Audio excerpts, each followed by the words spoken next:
김종직의 제자인 김일손 등 상당수의 살인 세력과 관련자들이 처형을 당하거나 유배 또는 파면되었고, 이미 죽은 김종직의 관을 파헤쳐 그 시신의 목을 베는 부관 참치형을 집행했다.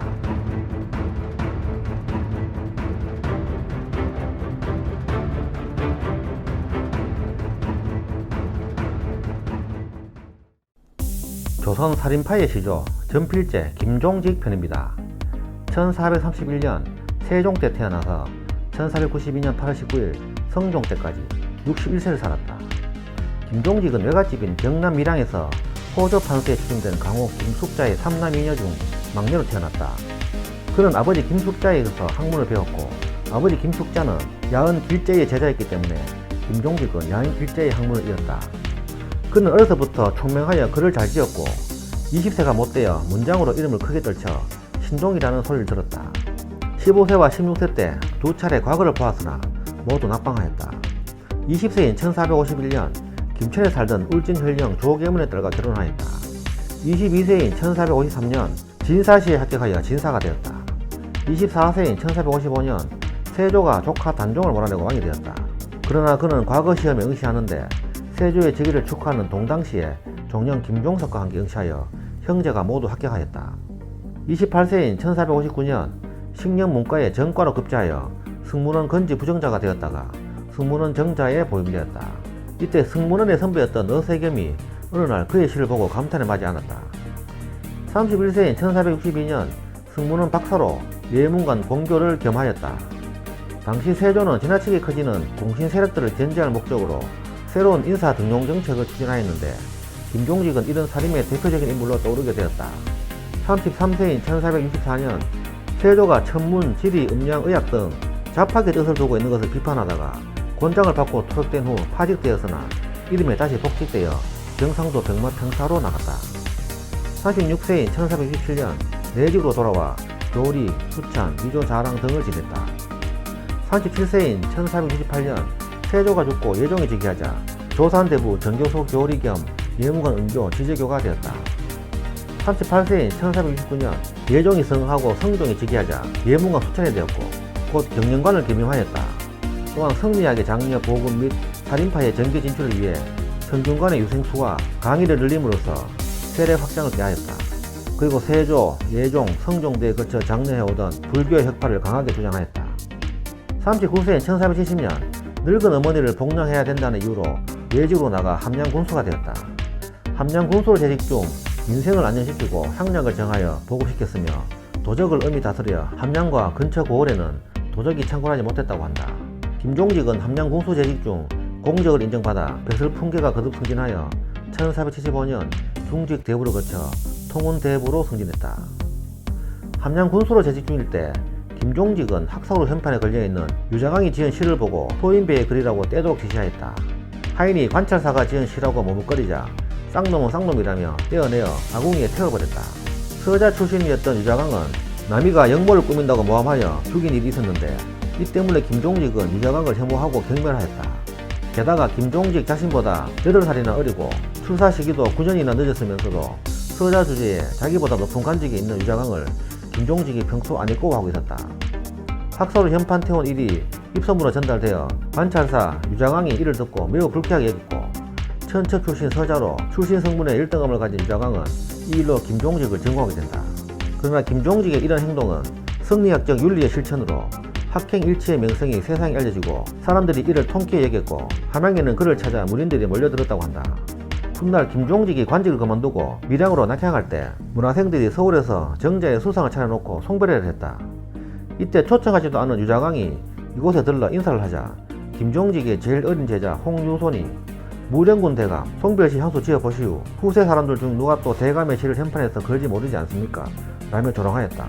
함양 학사로 사건을 빗대 조롱한 것으로 무한당한 유자강은 이후 김종직과 그 문화생에게 문화를 품게 되고, 훗날 무호사를 일으켜 미국 돈 임사홍 등과 손잡고 선비들을 몰아시키게 된다.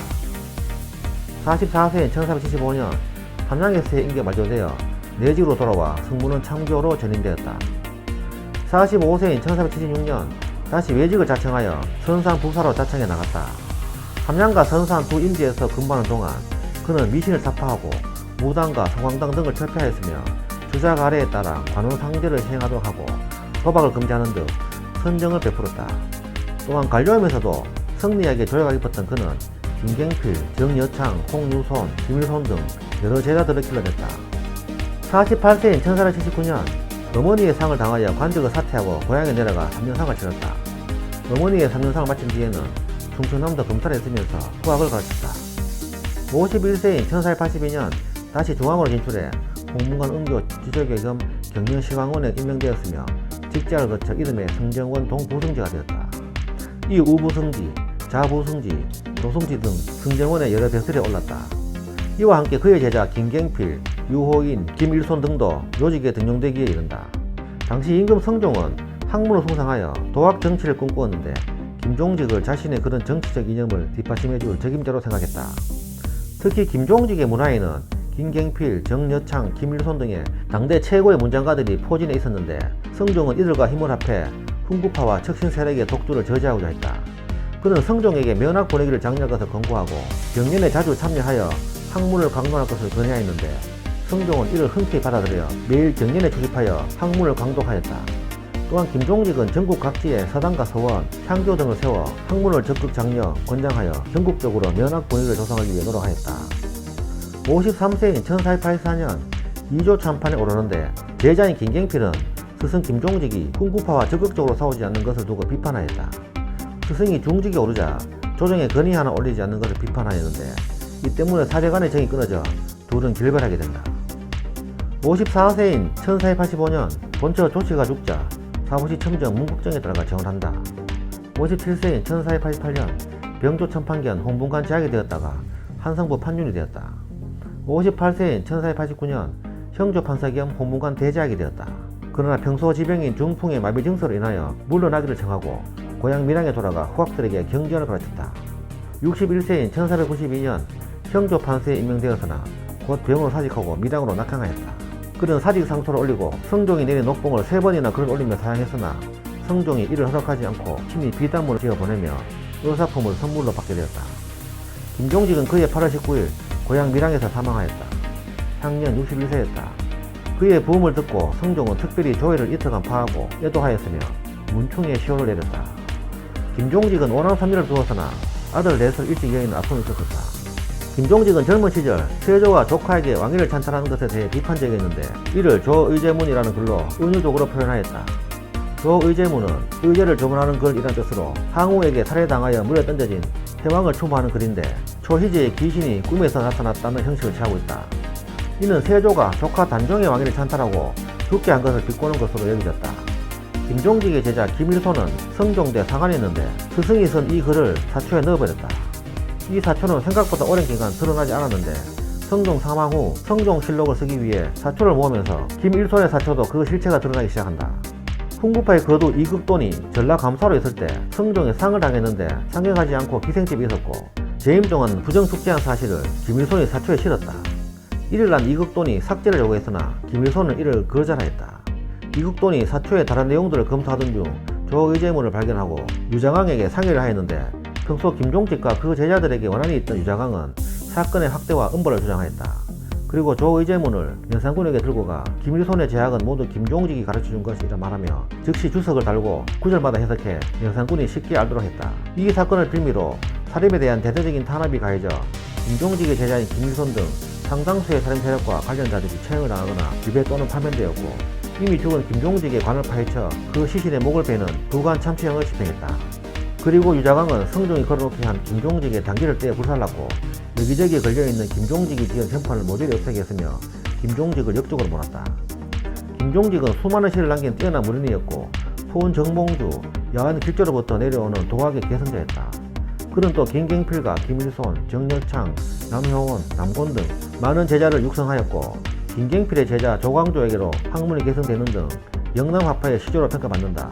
하지만 그가 쓴 조의제문으로 인해 훗날 많은 사람들이 죽임을 당하였고 교산 허균은 조의제문을 쓰고도 세조에게서 벼슬한 것은 가소로운 일이라며 김종직을 맹비난하기도 하였다. 태계 이황은 김종직의 후학인 회제 이연적을 극찬하며 높이 평가하면서도 김종직에게는 박한 평가를 내렸다.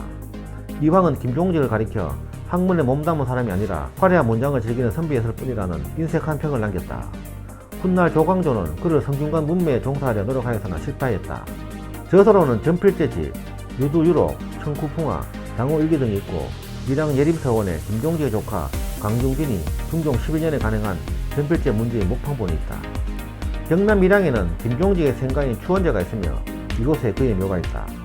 묘가 이곳으로 이장이 오자 호랑이가 날마다 슬퍼하며 무덤을 지키다가 죽었는데 이 호랑이를 김종직의 묘 옆에 묻었다고 한다. 지금까지 전필재 김종직 편이었습니다. 감사합니다.